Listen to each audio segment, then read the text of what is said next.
Good evening and welcome to Overtime here on WOTM. It is Tuesday night, but we're pulling a little bit of an audible this week. We have John Holder coming in tomorrow. Mark Everett Kelly back for the second time in a row tonight. Mark, I'll start off with some good news.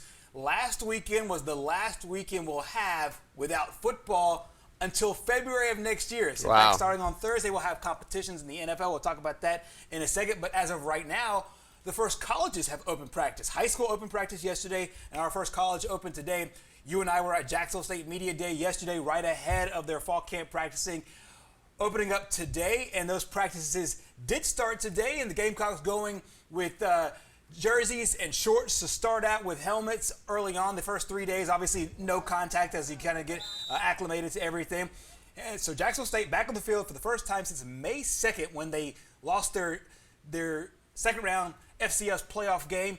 What do you make of the Gamecocks now as we kind of start getting ready for what we expect to be a pretty short fall camp right before the season begins? It's nice to have somewhat of a normal football year back because I don't think any of us really looked at the last year or so as the normal way of doing things. Football in the spring, a somewhat controlled environment for the NFL last year. And with all the COVID regulations, and now, I mean, that's not over yet. There's still a lot of other things to be worked out.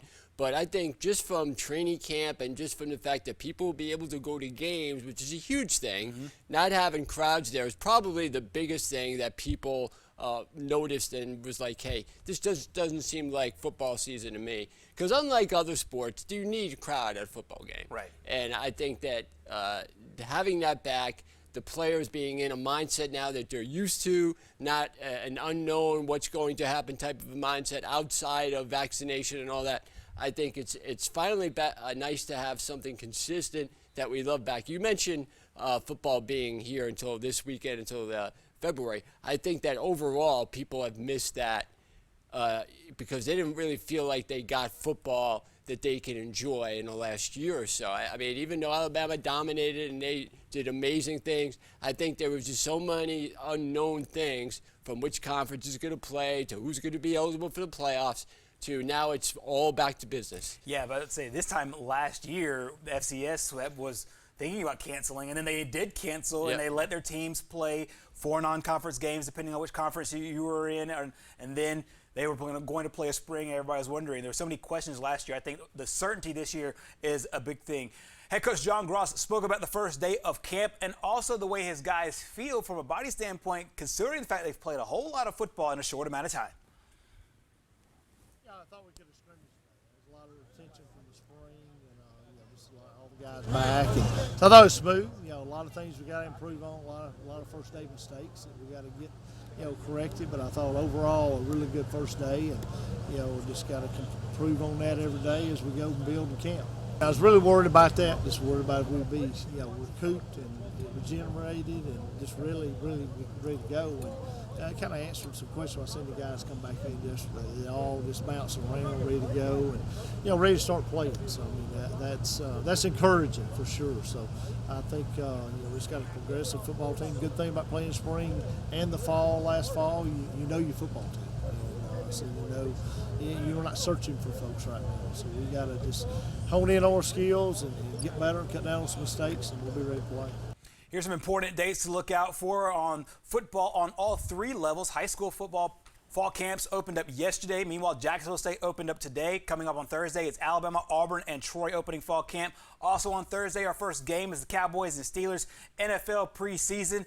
And then on the 19th and 20th is when high school football begins its regular season, essentially known as Week 0. Meanwhile, on September 1st, JSU and UAB will play in Montgomery. It's basically the first game in the country on a Wednesday night on ESPN. They get to be on the mothership there. Meanwhile, Alabama and Miami, one of the non-conference games on the slate starting on September 4th, and Auburn's got a home game against Akron. Other big news in college football, it's the Big 12 and the Pac-12 possibly doing a merge. Of course, the big news out of the Big 12, Texas and Oklahoma making their way into the SEC coming up, and there's been a whole lot of talk, and there's actually a lot of talk in actually the Senate in Texas. You're seeing a select committee talking about the future of college sports in the Lone Star State. Commissioner Bob Bowlesby was there, as well as commissioners from other schools in the state of Texas, including Baylor, as well as Texas Tech and some of the other schools that are in that state. Mark, as you kind of see the way Texas is trying to handle this from a political standpoint, what's your takeaway so far from what we've seen? Well, I think that when you're looking at Texas and Oklahoma, you're looking at those two teams to represent the Big 12. Oklahoma's done their job. Oklahoma's made the playoff. They've been one of the better teams the last couple of years in college football. Texas is underachieved. I think a lot of what you're going to hear at this press conference, or not press conference, but at the seminar, whatever they were holding down in Texas, a lot of interesting conversations going on, a lot of sarcastic comments, a lot of resentment, a lot of anger, and I think it puts Texas in a very interesting spot going into this year. It's going to be a really awkward year for Texas and Oklahoma being in the Big 12 with the hostility that other people have towards both of them, trying to leave for greener pastures in the SEC. 100%. There's two things going on right here. So it's Big 12 and the Pac-12. Those commissioners are meeting today talking about a potential strategic partnership. We'll see where that goes as the Big 12 Commissioner Bob Bowlesby and Pac-12 Commissioner George Kavalov are meeting today, according to The Athletic. The other side of that is how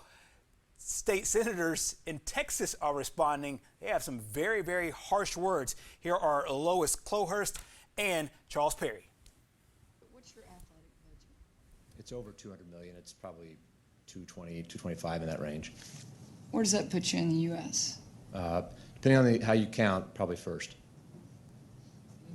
And that's without a winning football team of late. It's in spite of our football team. We've been winning, just not like we like to win. 3-7 against the Horned Frogs.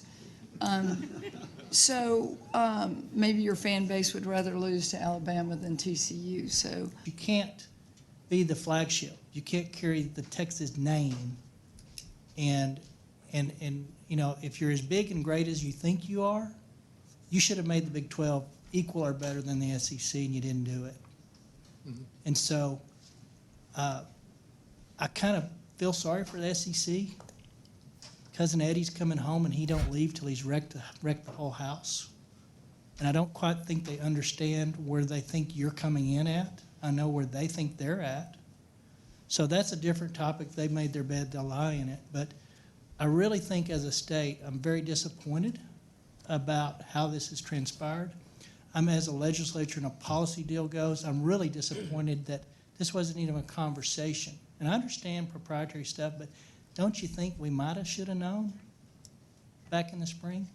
So as you heard, some harsh words there from those Texas state senators trying to get their words in.